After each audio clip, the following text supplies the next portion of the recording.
High Mary জান। নমস্কার বন্ধুরা।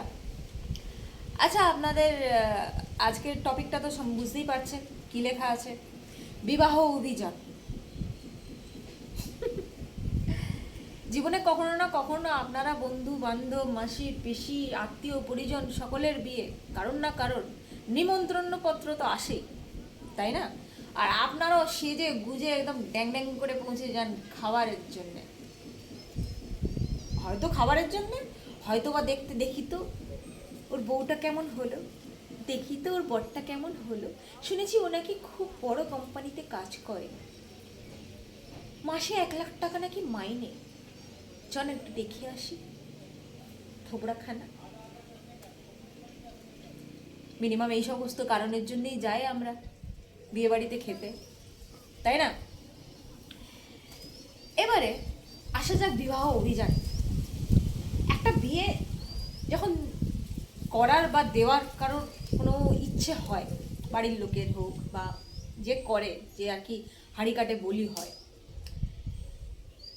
প্রায় বিয়ের 6 মাস আগে থাকতে কেনা কাটা, কোথায় হল বুক করবে, কোথায় কার্ড, কি কার্ড ছাপাবে, তাতে কাকে কাকে ডাকবে বিয়েতে, কি কি রান্না হবে, কি কি মেনু থাকবে, কিভাবে আত্মীয় পরিজনকে পরিবেশন করা যাবে, ক্যাটারের ডাকা যাবে না নিজেরাই কোমর বেঁধে পরিবেশন করবে, কি প্যান্ডেল বানাবে না ব্যাংকেট হল বুক করবে, মানে 6 মাস আগের থাকতে মাথার মধ্যে ধান ধান ধান ধান ধান ধান ধান চলতেই থাকে চলতেই থাকে, মানে নেভার স্টপ এন্ডিং এর মতো, যতক্ষণ না বিয়ে হয়ে যাচ্ছে। 6 মাস যেন বাড়ির ওপর থেকে একেবারে উফ, কি জ্বালা কি জ্বালা। এবার আলটিমেট ব্যাপারটা কি বলুন তো, এই যে বিয়ে আমরা করি বা বিয়ে আমরা আমাদের বড়রা আমাদের দিতে চায়, আলটিমেট এই যে বিবাহ অভিযান, এই বিবাহ অভিযানটা দাঁড়িয়ে আছে কিসের উপর?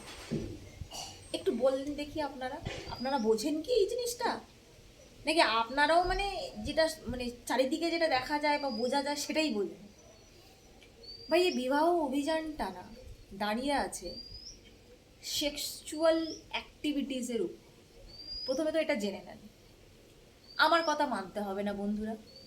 আপনারা এক কাজ করুন, ইন্ডিয়ান ম্যারেজ অ্যাক্ট রুলস একবার পড়ে আসুন। তাতে বড় বড় করে লেখা আছে, যদি কোনো দম্পতির মধ্যে বিয়ের পরেও সেক্স নামক বিভ্রাট বা কর্মকাণ্ড যদি ঘটিত না হইয়া থাকে বা যদি না ঠিকভাবে ঘটিত হয়, তাহলে সেই বিবাহকে একটা কোনো ডেটে স্থগিত করে দেওয়া যাবে।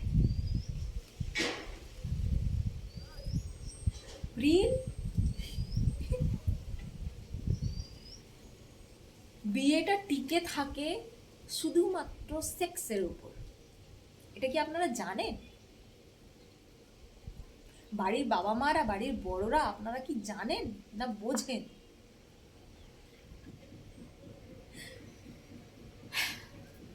বিয়ের পরে যদি কোনো ছেলে বা কোনো মেয়ে তার পার্টনারের সাথে সহবাস করতে রাজি না হয়, সেক্স করতে রাজি না হয়, বা তার কোনো সময় মন না করে, রীতিমতন হুমকি দেয়া হয় কি, ভাই যদি তুমি না করো তাহলে তুমি তোমার জুতাপাত্তারি গোটাও এখান থেকে আর বাড়ি পৌঁছে যাও, আমি তারপরে নয় তোমার বাড়িতে ডিভোর্সের নোটিশটা পাঠিয়ে দেবো।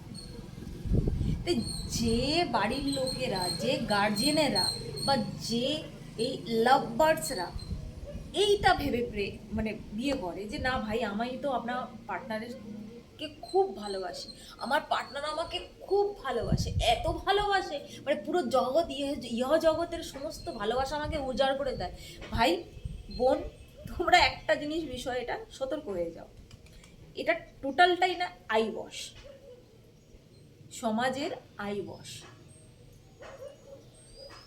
এই পুরো বিয়ের ন্যাকামোটা না পুরো সেক্সুয়ালের মানে অ্যাক্টিভিটিসের উপরে এটা ডিপেন্ড করে থাকে। তোমরা যদি তোমার পার্টনারের সাথে কোনো সময় যদি সহবাস করতে না ইচ্ছা হয় বা একটা আধটা বাচ্চা হয়ে যাওয়ার মতো এমনিও ইচ্ছেটা ঘুচে যায়, তারপরে কিন্তু দেখবে যে পুরুষ যারা হয় তারা কিন্তু বারমুখ হয়ে যায়, কিন্তু ওরা জানে তাদের বউয়ের কাছ থেকে তারা সেরকম কিছু এন্টারটেনমেন্ট পাচ্ছে না, বউ সারাক্ষণ বাচ্চা সামলাতেই ব্যস্ত বা তার এত ইন্টারেস্ট নেই, সে কিন্তু অন্য মেয়ের সঙ্গে সম্পর্কে লিপ্ত হয়ে যায়। তখন বাড়ির গার্জেনেরা আসে কি, মেয়েটা যে অবস্থায় ভোগে সে গার্জেনেরা আসে কি সেই অবস্থাটাকে সামাল দিতে? অনেক ক্ষেত্রে এটা দেখা গেছে, মেয়েটা যদি উঠে তার বাবা মাকে কমপ্লেনও করে না যে আমার বর এরকম এরকম বাইরে করে যাচ্ছে, সে তার লজ্জা নেই বা একটা বাচ্চা হয়ে গেছে তার কোনো সে আগ্রহী নেই, সে সারাক্ষণ বাইরে অন্য মেয়েদের পিছনে দৌড়ায়, বা আমি এটা হাতে নাতেও ধরে ফেলেছি, অনেক অনেক ক্ষেত্রে হাতে নাতে ধরেও ফেলে বইয়েরা, আমার স্বামীকে আমি আটকাতে পারছি না।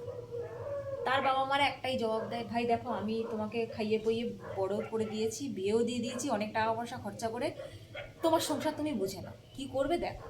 বা বড় জোর কী হবে, হাজব্যান্ডকে ডেকে হয়তো এক আধবার বুঝিয়ে দিল, কিন্তু এই বোঝানোর রেসটা কিন্তু গিয়ে পড়ে বউয়ের ওপর। আয় তুই বলেছিস আমার নামে, নে কিল ঘুষি সব, মেয়েটা সেখানে অত্যাচারিত হয়। তাহলে বাবা মারা কি ভেবে দেয় বিয়েটা, এটাই তুমি আজও পর্যন্ত বুঝে উঠতে পারলাম না। ভাই একটা মেয়ে বড় হয়েছে, তুমি বিয়েতে যে খরচা করছো সেই খরচাটা ওর পিছনে, ওর পড়ালেখার পিছনে ব্যয় করো, ভালো একটা লেভেলে ওকে নিয়ে যাও, উচ্চ শিক্ষিত করো, তারপরে বিয়ে করবে কি না করবে তার ওপর ছেড়ে দাও, ইচ্ছে হলে করবে, না করলে না করবে, ছেলে যদি সে পছন্দ করে নিতে পারে তো নিক, না নিতে পারলে না নিক, বিয়েটাই তো জীবনের মেন উদ্দেশ্য নয় না বন্ধুরা।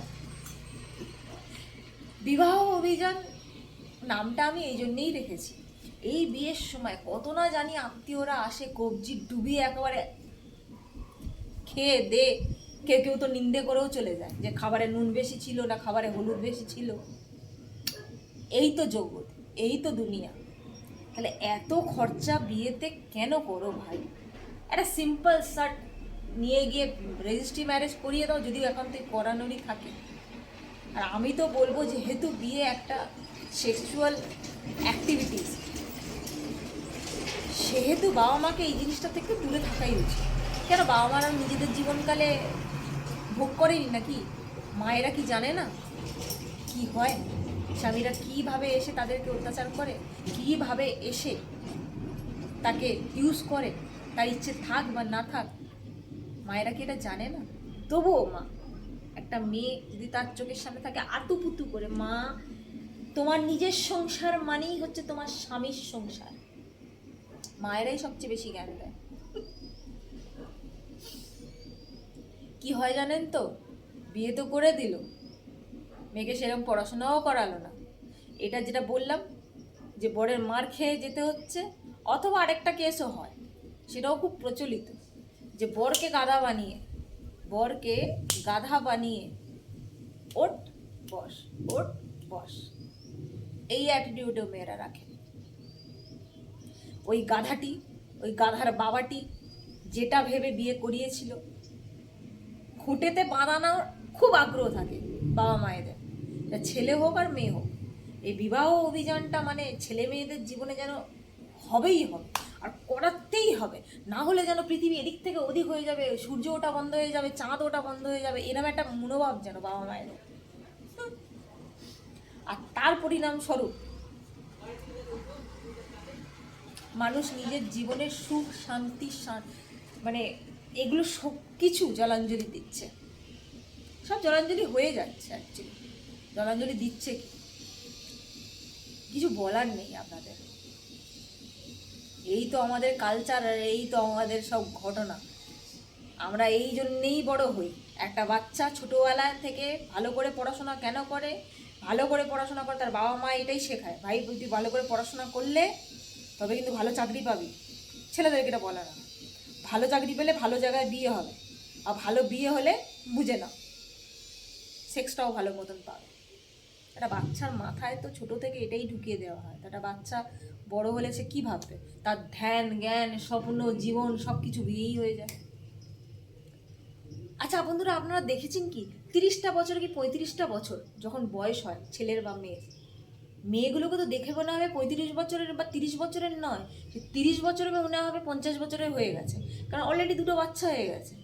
তাদের বডি পুরো খোখলা হয়ে যায় ভেতর থেকে, না আছে শরীরে কোনো দম, না আছে কোনো স্ট্যামিনা, না তারা কোনো একটা ভারী জিনিস তুলতে পারে, কিচ্ছু না। বাট ওই বিয়ের বন্ধনে আবদ্ধ থেকে ওই খাটালের ভেতরে গরুর মতন সারা দিন রাত শুধু খাটতেই থাকে। আর আসা যাক ছেলেদের কথায়, 35 বছর বয়স হতে না হতেই ছেলেদের দেখবেন ভুঁড়ি বেরিয়ে যায়, অসম্ভব তারা অলস প্রকৃতির হয়ে যায়, তাদের কাজে মন বসে না। মানে তখন একটা এমন অবস্থা হয় না, না মানে উগরাতে পারেন না নিগড়াতে পারেন, সাথে আবার 2টো বাচ্চা, কারোর 3টে বাচ্চা, তখন মানে জান আটকে যায়। মানে এমনও মনে হয় যেন আমি কোথায় গিয়ে মরি, কিন্তু উপায় নেই। বা পিছনে একজনকে বিয়ে করেছি, তার একটা দায়িত্ব আছে, কারণ সে কিছু করে না। আর আমার ছানাপোনাগুলো আছে, এগুলো তো আমিই নিজে বের করেছি, এই জগতে এনেছি, তো যেহেতু আমি বের করেছি, আমি জন্ম দিয়েছি, তো আমার তো দায়িত্ব। ভাই সোজা কথা, মানুষ এই দায়িত্ব নেওয়ার জন্যে জন্মগ্রহণ করেনি। যদি করতো তাহলে মহাপুরুষেরাও বলে যেত, ভাই তোমরা একটা করে মিনিমাম একটা করে তো বাচ্চা পয়দা করো, জন্ম দাও, এবং তাদেরও বলো আগে গিয়ে যেন তারাও 2-4টে করে জন্ম দেয়। জ্ঞানী মহাপুরুষেরা কখনোই এগুলো উপদেশ দেয়নি, তারা শুধু একটাই কথা বলেছে, শুরু থেকে নিজের চোখ খোলো, জ্ঞান অর্জন করো। একটা মানুষের কাছে যদি জ্ঞান থাকে না, তার চোখটা অটোমেটিক্যালি খোলা থাকে। জীবনে কি করতে হবে আর কি করতে হবে না, বা কোন সময় করতে হবে, আর করলেও সেটা কিভাবে নিয়ে চলতে হবে লাইফে, সব কিছু একটা মানুষ বুঝতে পারে। কারণ ওই যে বললাম, আমরা অজ্ঞানের পুতুল, আমাদের জ্ঞান বলতে আমরা কিছুই জানি না, আমরা ওইটুকুই বুঝি, হ্যাঁ ভাই জন্ম নিয়েছি, খেটে খাচ্ছি, এই খেটে, হ্যাঁ আমরা বাঁচার জন্যে খাই না, আমরা খাওয়ার জন্যে বেঁচে থাকি। মেন ইন্টেনশন আমাদের এইখানে বিরিয়ানি খাচ্ছি, ওখানে চাপ খাচ্ছি, ওখানে চাউমিন খাচ্ছি, ওখানে রোল খাচ্ছি, আর জীবন আছে ভাই, তুই এইটা দেখছিস না, তোর ভেতরটা ঝাঁঝরা হয়ে যাচ্ছে এই জিনিসগুলো খেয়ে খেয়ে। তোর ওয়েট দেখ, কোথাও ওই গেন করে বসে আছিস, কিন্তু তোর জীবনের মোটো একটাই ভাই, জন্মেছি তো খাওয়ার জন্যে না, শুধু ভোগ উপভোগ। আরে কিচ্ছু জিনিস ছাড়তে পারি না আমরা, তাই না? তাতে যদি নিজের শরীরকে ধ্বংস করতে হয় ধ্বংস করব, পয়সা ধ্বংস করতে হয় করব, ব্যাগার খাটতে হয় খাটবো, বাস খাবো আর সেক্স করবো, এটা ছাড়া লাইফের আর কোনো মোটো নেই। সেই জন্যে আমাদের লাইফে বিবাহে অভিযানটা বিশাল বড়োভাবে করা হয়। বোঝা গেল বন্ধুরা? আশা করছি আপনারা বুঝতে পেরেছেন আমি কি বোঝাতে চাইছিলাম আপনাদেরকে এতক্ষণ ধরে। বিয়ে করুন, বিয়ে করতে কোনো অসুবিধা নেই, আমি মানাও করব না, কিন্তু বিয়েটাকে বিয়ের মতন করে রাখেন। বিয়েটাকে মাথায় তুলে নাচার কোনো জিনিস হয়। আর আপনারা সবাই বিয়ে করেন সেক্সের জন্য, এটা সবাই জানে, সেক্সুয়াল কার্যকলাপ হয়ে থাকে যার জন্য বিয়েটাকে এত মাথায় তুলে নাচা হয়। আর কত সেক্স করবেন ভাই, এও নয় যে 2 বছর 4 বছর, একটা মানুষের সঙ্গে কত সেক্স করবেন, মন উবে যাবেই। যদি সেক্সকে মোটো বানান তাহলে মন উবে যাবেই। একজনের সাথে কোনোদিনও কোনো মানুষ একভাবে চলতে পারে না, এটা মানুষের চারিত্রিক বৈশিষ্ট্য নয়, একজনের সঙ্গে কখনোই থাকা যায় না, যদি সেক্সই আপনার পরম ধর্ম হয়ে থাকে। ফের তো দেখা যাবে একদম জীবনে অশান্তির বাস, শান্তি তো কোথায় ভাই, শান্তি বাইনাকুলার দিয়েও দেখতে পাবেন না। আচ্ছা, এই ভিডিওটা এই পর্যন্ত, চলি তাহলে, ভালো থাকবেন।